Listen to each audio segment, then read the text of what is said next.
Hello and welcome to I Write the Songs here on BBC Radio Wales, where today I'm joined by one half of one of Britain's greatest songwriting partnerships of the last 30 years. Chris Difford and Glenn Tilbrook form the heart of Squeeze, and Chris has penned some of the most memorable and influential lyrics of his generation. With songs like Cool for Cats, Up the Junction, Tempted and Another Nail in My Heart, Chris Difford restored the art of storytelling to the business of songwriting and exemplifies the English songwriter. And he's with me today. Hello, Chris. How do you do? Hi, thanks for joining me on I Write the Songs. I'm a huge fan. I'm so pleased you've agreed to do the programme today. No problem. I'm Got excited. loads to ask you. First question, a simple one, but I like to get stuck into this one. What's your first songwriting memory? I guess my first songwriting memory was in my bedroom at home when I was about 14, playing a nylon string guitar with one of the strings missing. And previously to picking up the guitar, I used to write poetry. So I picked up one of the poems that I'd written. I put music to it. Yeah. And it was a very, very simple kind of melody. It was almost like a nursery rhyme type of thing. Yeah. God knows what happened to it. I can't remember how it goes, or whether it survived. But it was the thing that prized me into wanting to. I mean, I always knew I wanted to write songs from a very early age, really, from being about 10 years old. Yeah. I didn't want to do any other work. Yeah. How do you actually physically go about writing a song? How does the process work for you? Well, these days I sit in front of my laptop and I'll have an idea, like there's something that I worked on just recently called The Finishing Line, and it was about a story that I heard about somebody who had broken up in their relationship, and he was running the marathon, and he asked his girlfriend if she would bring the baby down to the finishing line, and she turned around and said, "When did you ever cross the finishing line for me?" And I thought that was a fantastic line, so I started writing a lyric about it. And it just sprung from that particular sort of germ of an idea. Yeah. And that's often how it happens, is that you'll hear a line or you'll think of a phrase and bang, a whole song will... Pretty much that's how it works. Will come from that. And actually sitting down with... I was always curious because when you were working with Glenn Tilbrook, which you did obviously for years, am I correct in saying that you would write the lyrics, give them to him, and he would then put tunes to your lyrics? Yeah, that's exactly how it worked. For 99.9% of the time, that's how Glenn and I worked. I mean, I was the Bernie Taupin and he was the Elton John, if you like. So how did you work out sort of time meters and that kind of thing for him to... I mean, would you just sort of scribble down lines, or... I just write the lines down and he would figure it out for himself. We were God blessed with the relationship that we have had. Curious, you mentioned that you started writing songs at the age of 14 and the influences were there from the age of 10. So what kind of influences? Who were you sort of listening to when you were growing up? Well, I had two very big brothers, and one of them listened to the Rolling Stones and Bo Diddley and that kind of earthy R&B rock and roll type thing, and my other brother listened to the Beatles religiously. So I was sort of torn between the Stones and the Beatles. I've always been torn between two Stones all of my life, it seems, between two football clubs, between two wives. It's always been two things, and you just can't make up your mind, can you? I can't make up my mind, and other people can't make it up for me. But now I'm pleased to say that I'm not between anything. But yeah, it was a sort of cacophony of different records coming out of the stereogram. And then my mum, who is Irish, or was Irish, she would play Irish music, so I'd always have rhythm in the house of one kind or another. Your style of writing over the years, I've always thought and you've been compared to Ray Davies, who you haven't mentioned so far. Can you see why that would be, and was he in any way an influence on you when you were sort of starting out? The kind of storytelling and the sort of British thing, Yeah, the Kinks and the Small Faces were very big at one stage of my life. I used to hang out with a guy called Billy Dines, and his elder brother was a mod, and so we used to listen to the Who and the Stones and the Kinks quite a lot. Yeah. And the first time I ever played a tennis racket was to Ichiku Park. So, that was the Who and the Small Faces and the Kinks were all in the same bag for me. They were all very much of a kind of council estate kind of songwriting team. Yeah. Why did you then concentrate on the lyric writing? Were you always sort of more comfortable and sort of drawn towards writing words more than tunes? Yeah, I guess so. When I met Glenn in '73, we were sitting in the back of a van and he asked me for some lyrics, and I gave him some lyrics, and from that day on I didn't write another tune until September of last year. Right. So it was 30 odd years ago, you know, so I just found it, Glenn filled, you know, a part of a team in me that fell very naturally, you know. Yeah. And it was great to concentrate solely on lyrics. Yeah. And just to have that happen. Can you remember that first song that you gave him that he came back with? Yeah, it was called Hotel Woman, and it was dreadful. It was a kind of bluesy song, and it was about some kind of sluttish woman that lived in a hotel and sold her wares to passing lorry drivers. Right. A song written from experience, or no, just observation? Observation. I couldn't drive a lorry at that stage. And how many? You said that song wasn't much cult, but when did you start to realise when Glenn Tilbrook was coming back with his tunes? You thought, because he had fantastic tunes, didn't he? Yeah. When did you thought this guy's hot? Pretty soon after that, yeah, really. I mean, it wasn't. We spent all of that summer in '73 together, writing song after song after song. So you know, we were just chock-a-block with songs coming out of everywhere. Yeah. And a lot of them are rubbish, but a lot of them are really, really good. So yeah, it's funny how that happens when you're young and you've got all this sort of, did you find that sort of, you know, when you were young you got so many songs, so much to say, and perhaps that kind of gets more difficult 20 years later as you get a bit older? Have you found that to be the case? Not really, no. I'm still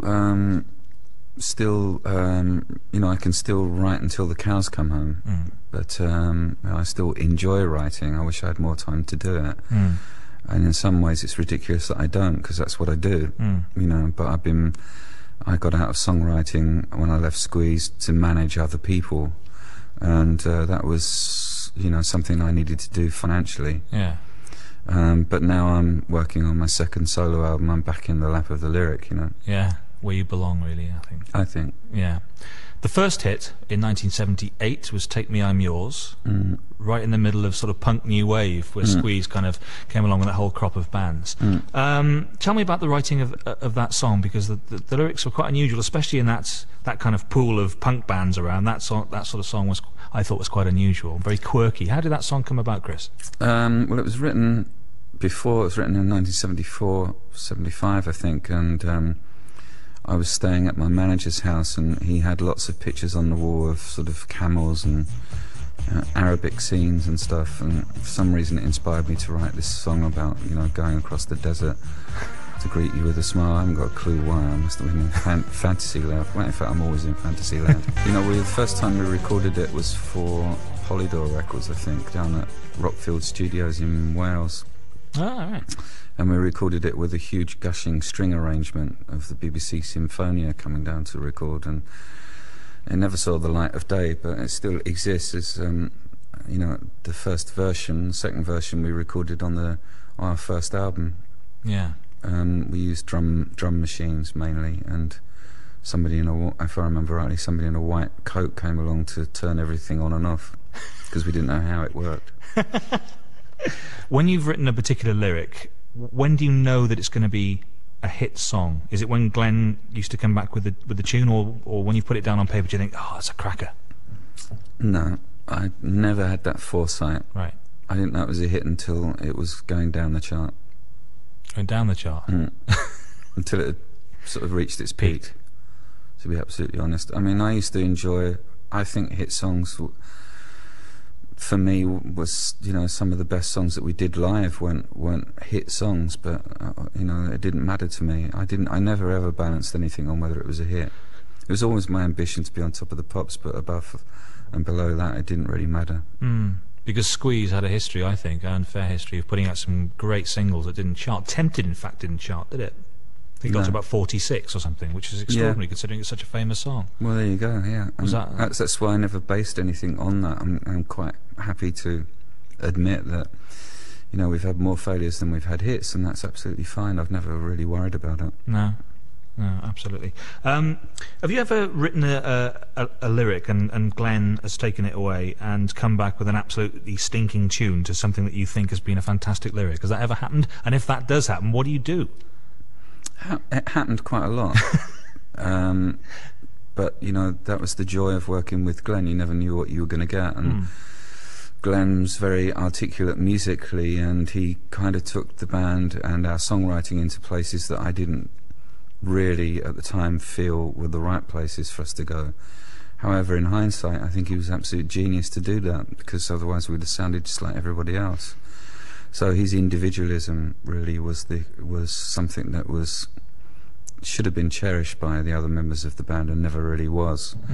But it's only in hindsight, looking back at these things, when you can say, yeah, that was a brilliant moment, you know. Yeah. Was he open to suggestions from you about sort of sound of your lyrics, the sound of the tunes of your lyrics? Yep.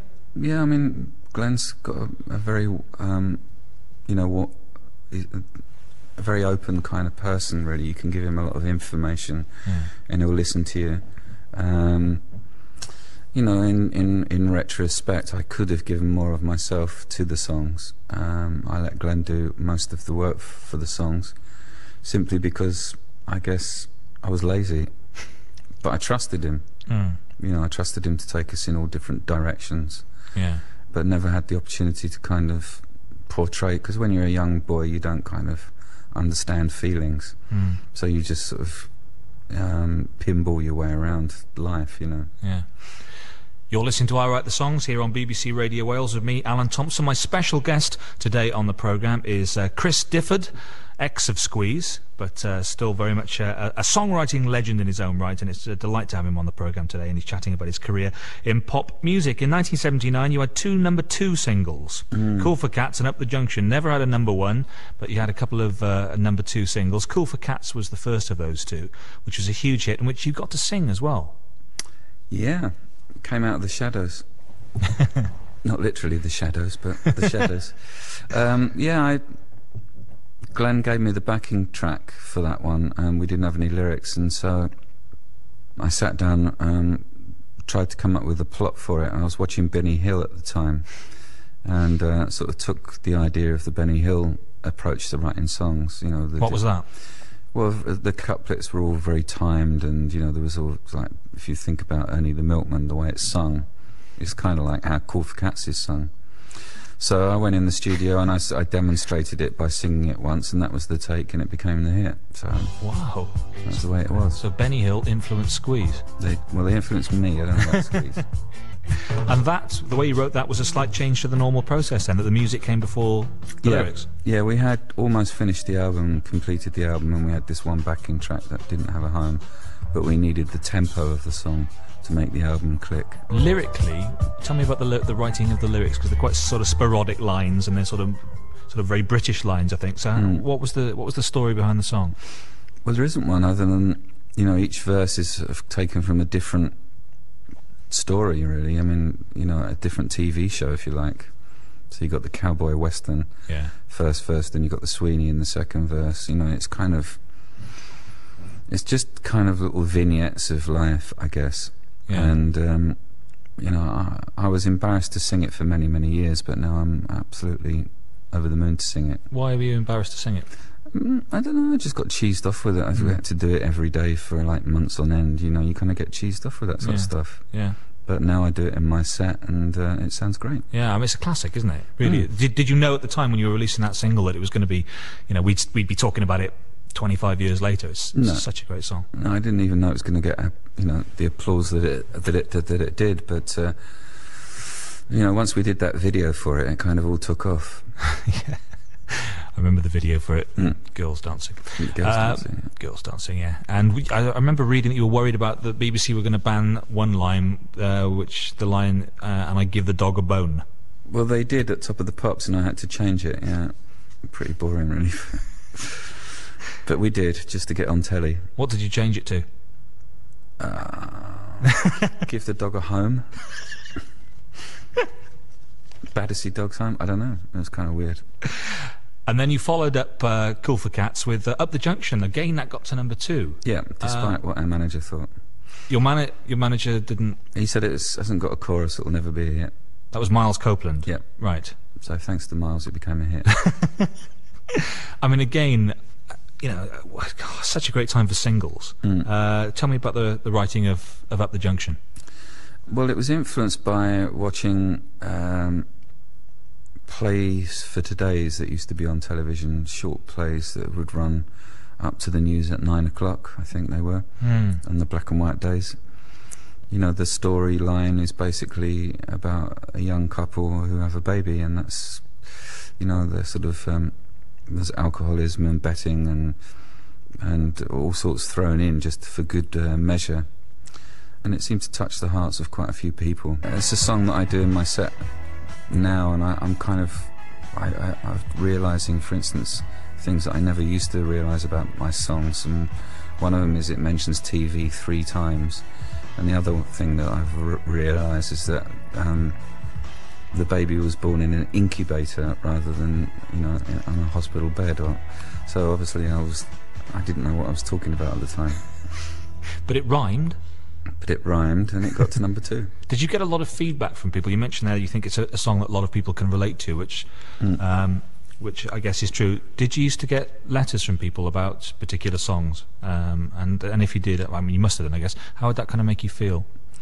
We used to have a fan club that was run by Jules's mum, and we used to get lots of letters, but I never read any of them. To be absolutely honest, I was out on the road all the time and didn't have an opportunity to. But she read them, and she'd she'd get pictures signed, and we'd respond. Yeah. And of course now fan clubs have become websites, and websites are much easier to respond to. So if people can, come and click on my website and send me an email, I do respond. Yeah. It's much easier now. Yeah, we've had Glenn Tilbrook on my afternoon show a couple of times, and I wrote him a fan letter in 1980, because on the back of Argy Bargy it said, if you want to write to Squeeze, write to this address. So I wrote him a long letter. Every time I see him, I say, when are you thinking of replying to that letter I wrote you in? That's great. Didn't happen. See, come to my website. I'll respond to you lovingly. With Up the Junction, I know this is true, but the lyrics sound like they were written very quickly. I don't know if that's the case, but I think John Lennon once said, best songs written in 15 minutes. Is that the case with a song like that? Do you sort of put the lines down really quickly and leave it? Yeah, that... there's a couple of songs quite a few songs that I've written where I've put the pen on the paper, and when I've got to the end of the lyric, that has always been the song. Up the Junction was like that, so it took about a minute and a half to write.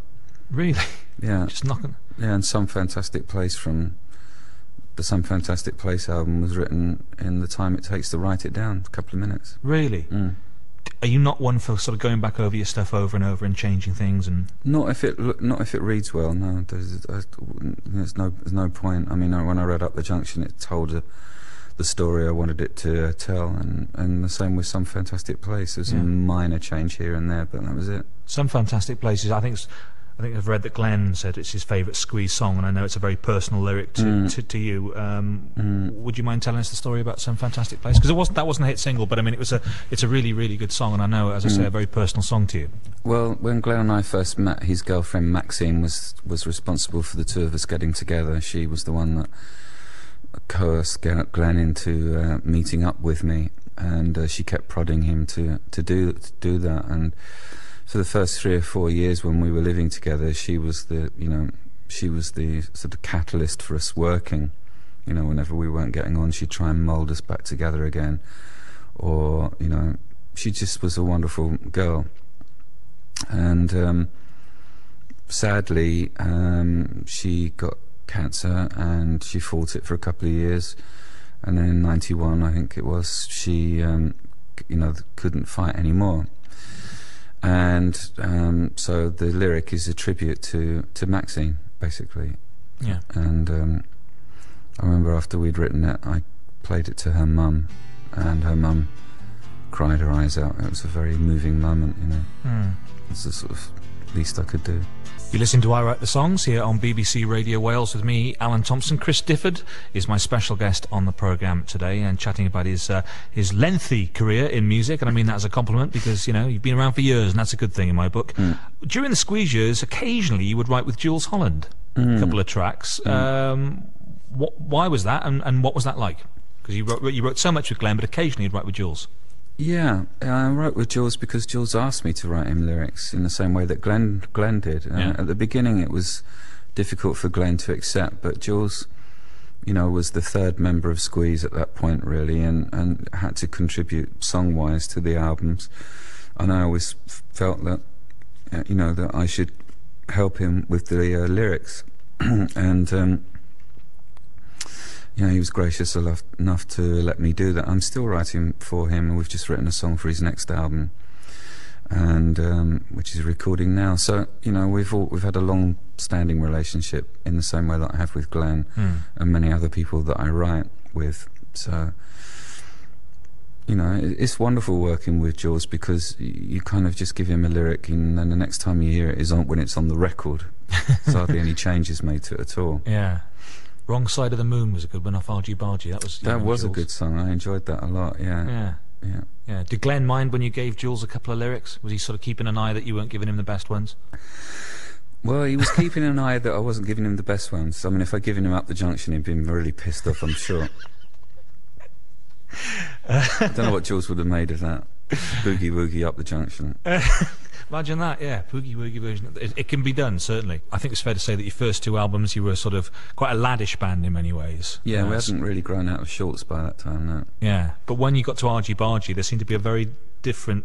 I remember seeing a heading that said "Squeeze, Grow Up." Would you say that was a fair thing to say by the time you got to the third album? Did they mean Squeeze don't grow up, or Squeeze have grown up? I'm not quite sure. Well, yeah, I think it was actually the album after that where we started to move. East Side Story. Yeah, I think Argy Bargy was an album that we made between tours. Really, it was made in very, very quick time. Really? Yeah. In about a month or something. There wasn't any time to sit and sort of think about it. We just went and did it. There were hit singles on that, Another Nail in My Heart and Pulling Muscles from the Shell. Tell me about the writing of that song, because that seemed to be like a sort of story song again, Pulling Muscles. Well, it was influenced by my early days going to seaside towns with family and friends and that sort of thing. Just another observation in a kind of lazy Sunday afternoon type vibe. Yeah. I do it in my set now, and as a story, it's quite cute. It takes me back to being that young boy that I see in so many of my photographs that are in my desk. Standing next to a bus and thinking what a wonderful thing a bus is. Because when you're a kid, that's what you think. Yeah, sure. That sort of magic, really. And this weekend, actually, I went to a bus fair of old buses. Did you? And I thought, wow, this is great. I felt like a kid again. Why did you feel like William Tell in that song? And I feel like William Tell. Why? We were so sort of logged in between an American tour and English tour, and writing. I mean, I wrote that in New York, and the idea of two opposing characters being in the same song made Marion wasn't with William Tell. Made Marion was for somebody else, I think. Yeah. Robin Hood. Robin Hood, that's the chap. So it was a kind of dyslexic lyric in a kind of way.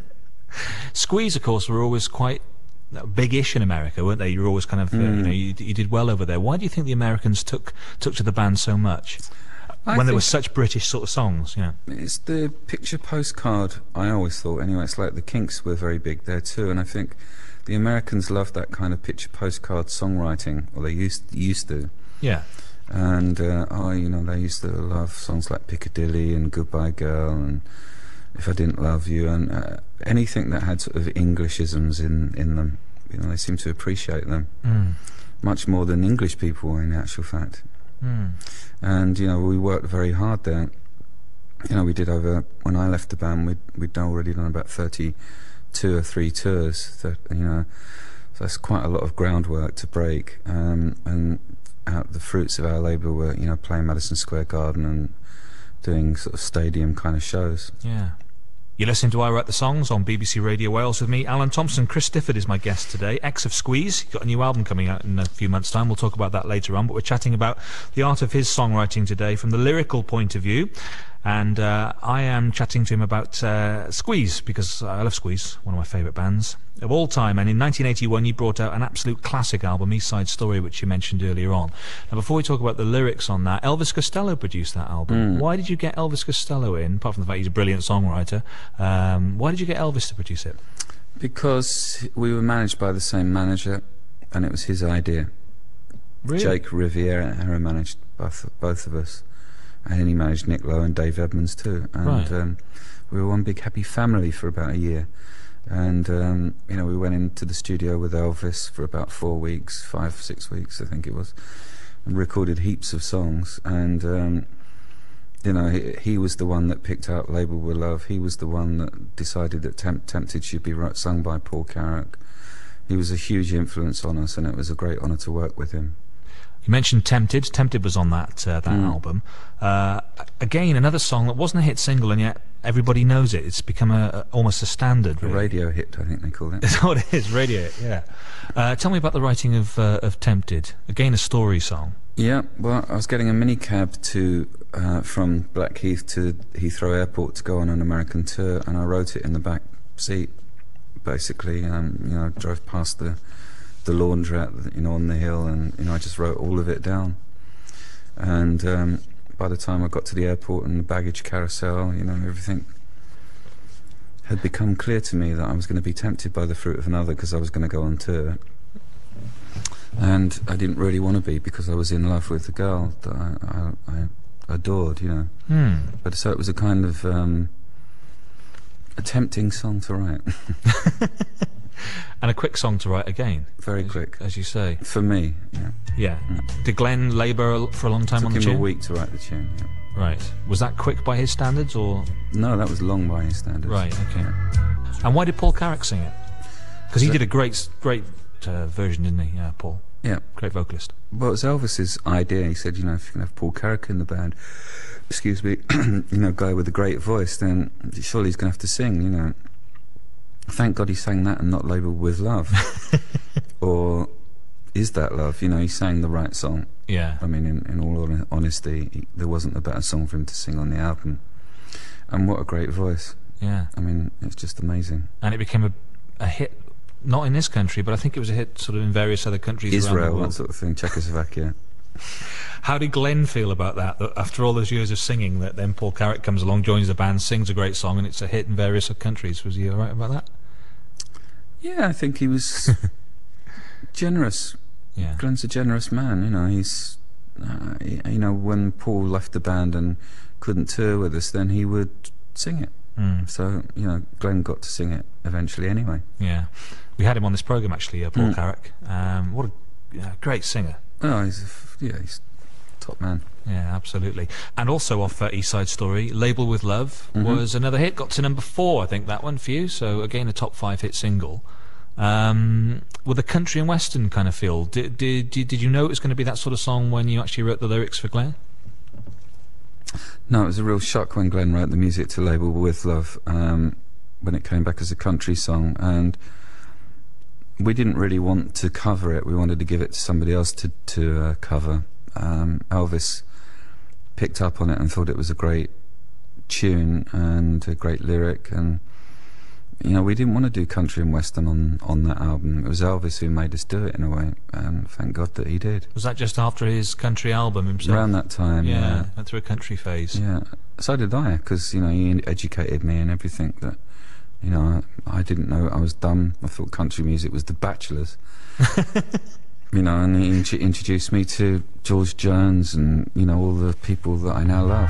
After that album, you did Sweets from a Stranger, and then you called it a day for 3 years with Squeeze. Why did the band break up at that particular time?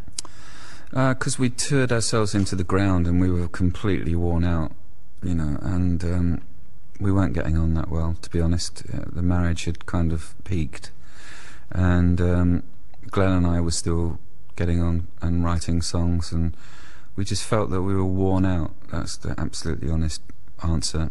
And so we just said, okay, let's call it a day. But you carried on as a duo, and you did one album together. Yeah, famously called Difford and Tilbrook. It sounds like a bunch of lawyers or something. Now, you laugh when I say that, but I thought that was quite a good album, actually. There was some good stuff on there. Yeah, it was. It was a Love's Crashing Waves. Yeah, it was a complicated record, and you know, we became very complicated people around that time. So it's a reflection of what happened to Glenn and I. We turned left there, but not at the same time. No, because the single off it was Love's Crashing Waves, and in the book that recently came out, Squeeze Song by Song, which you had a lot to do with Jim Drury, which I've been reading a lot. You tell quite an interesting story about the tension that existed on the video shoot for Love's Crashing Waves, all about what you and Glenn were wearing. Yeah, it got that bad. I was at the location actually last week. The house is now owned by Norman Cook, and I've been hanging out with him, and I said, you won't believe this, but we made a video here in 1985 or whatever it was, and I was recalling the tension that there was between us. You know, Glenn wanted to dress in one outfit. He thought I should dress in the same outfit. I said, no, I want to dress in the way I want to dress. And if you look on the album sleeve, we're both looking off into different directions, and that summed up our relationship at that time. We were both looking out to sea and not really knowing, you know, why. We've become distant friends at that stage. Yeah. Because, see, from the outsider's point of view, from the Squeeze fan point of view, I never had any idea that you got on. You don't say you got on badly, but there was tension between you until I read this book that came out last year. It's interesting that fans don't really sort of see that. No, I think what happens in families, which is what Squeeze was, is you go through that honeymoon period that every family has, and then there's a stage where you're both watching television and you don't talk to each other about, you know, what it is you want to watch or what's happened during your day, and you become kind of complacent with your relationship with each other. Your feelings don't get shown because you don't know what feelings are, and that's what happened to Glenn and I, really. But, you know, we had to go through that process to get to the other side. You know, it's, you know, the easiest journey through life is always going to have twists and turns in it. Yeah. There haven't been many Squeeze, maybe I'm wrong, there haven't been many Squeeze cover versions. No, none really. Why is that? Because there's so many good songs there. Why does that surprise you that people haven't covered more of your songs? I can't think of any, actually. I think because they sound like Squeeze, they sound like us. You know, Tina Turner wouldn't be able to do Another Nail in My Heart because it sounds like Squeeze. You know, let's face it, Kylie Minogue couldn't do Take Me I'm Yours because it sounds like Squeeze. So yeah, I think sooner or later somebody will. Someone's going to do Call for Cats. It's going to, you know, who would do Call for Cats? Busted or something. Well, they split now, haven't they? But some band is going to pick up on one of those songs. And I was thinking on the way up here actually that Up the Junction would be a good song for some young band to cover. But Call for Cats, I think that remains in the past. The band, surprisingly, got back together in 1985. So you say you weren't particularly getting on that well, and yet the band, you know, you reformed with Jules Holland on keyboards in 85, did an album called Cozy Fan Tutti Frutti. So why did you reform? Well, we did a gig for charity, and we were in the same room together. We played the gig, came off stage, we all hugged each other and said, this is brilliant, why did we break up? Why don't we do one more album? And our manager at the time came up to us and said, I can facilitate that, I'll get the money for you to make the album, which he did. So we went to Belgium and we made one of the dreariest records we could possibly make. And that was it. That was typical Squeeze. Yeah, but the hit singles didn't stop, because in 87 you had a big hit with Hourglass. From Babylon On. From Babylon On, yeah. So you're back in the charts. Yeah, again, that was weird, because like, the Cozy was like our second bite at the apple, or cherry, or whatever you want to call it. And it was like our first album that only had a couple of good things on it, if you like. And then we did Babylon On, which was, I thought, full of great songs. And we worked with Eric Thorngren, who managed to co-produce the record in a way that gave it a lot of life, and it made it modern sounding, which Squeeze never was. And it was MTV time, so we made a couple of videos, and suddenly we were on television again, you know, and we found our second wind, you know. It was and off we went again, off on tour, time in, time out, and, you know, divorce after divorce after, you know, and then off. It was just an amazing time. It's amazing that you kept the band going for so long with all this, because bands are notoriously difficult to keep going. And you and Glenn seemed to be the main two in Squeeze, while other members came and went. I mean, was it your band really, you and Glenn? I think so. You were the bosses? I think so. Well, we weren't the bosses, but we were definitely the major shareholders. Yeah. We tried to have a policy where everybody would vote on arrangements, or, you know, in rehearsals. But it doesn't work really. You know, you've got to have a leader. You've always got to have somebody who knows what they're have a vision of how the song's going to be. And Glenn knew what he wanted in the songs, and we all did our best to try and trip him up. What would be the songwriting, or were there songwriting aspirations within the other members of Squeeze apart from you and Glenn Tilbrook? Would the bass player, John Bentley or somebody come and say, "Can we do one of my songs?" And if so, what happened? Well, they did, and they normally got rubbished. Keith Wilkinson wrote a couple of songs on some of our later albums, and I love Keith to death, but the songs didn't stand up to the kind of quality of the rest of the album, and I think it kind of weakened the strength. But it was a diplomatic move. Okay, we're running out of time, so let's bring it on to a more modern touch now. Squeeze are no more, obviously. Is that a permanent state of affairs now, Chris?